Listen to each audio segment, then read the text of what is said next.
Stick it! Episode 21-22. Back down/back off. Losing an argument gracefully. Welcome to week 3. Last week was work and daily life. This week is conflict and pressure. And we're starting with 2 phrasal verbs that live right in the middle of an argument. Both involve stepping back. Both involve some version of retreat. But they mean completely different things.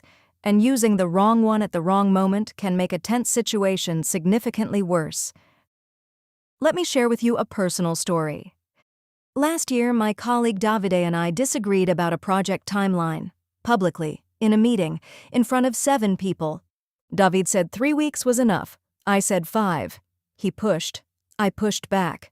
The room went very quiet in that specific way rooms go quiet when 2 people are about to make everyone uncomfortable. And then our manager said something. New information, a client deadline nobody had mentioned, and I realized immediately that Davide was right. 3 weeks was actually fine with that context. So I said, okay, you're right, 3 weeks works. I backed down, not because I was forced to, because the new information changed my position. I chose to back down, and the meeting moved on in about 30 seconds. Now, different story, different verb, same week. A different colleague, let's call him Marco, had been sending me follow-up messages every 4 hours about a document I was working on.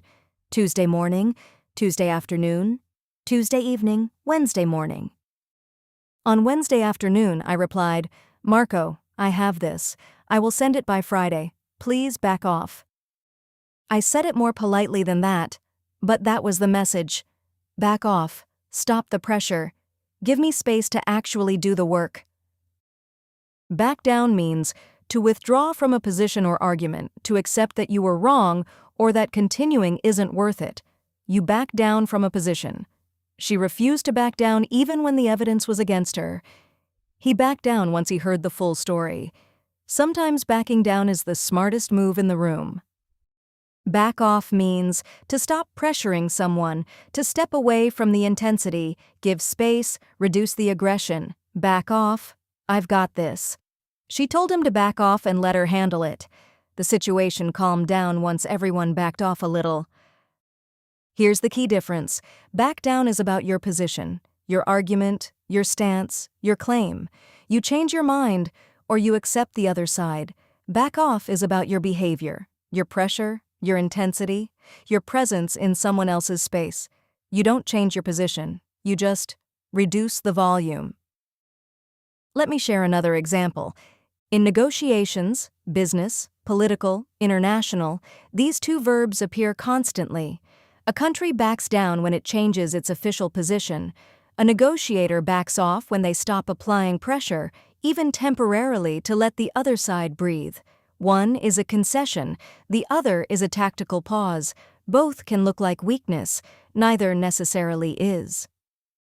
Davide and I, for the record, still disagree about timelines regularly. I back down when the evidence supports it. I ask Marco to back off when the messages hit 4 in a day. Now it is your turn. Finish these sentences out loud. Say them once, slowly, and repeat them several times. That's why it sticks. The last time I backed down from an argument was,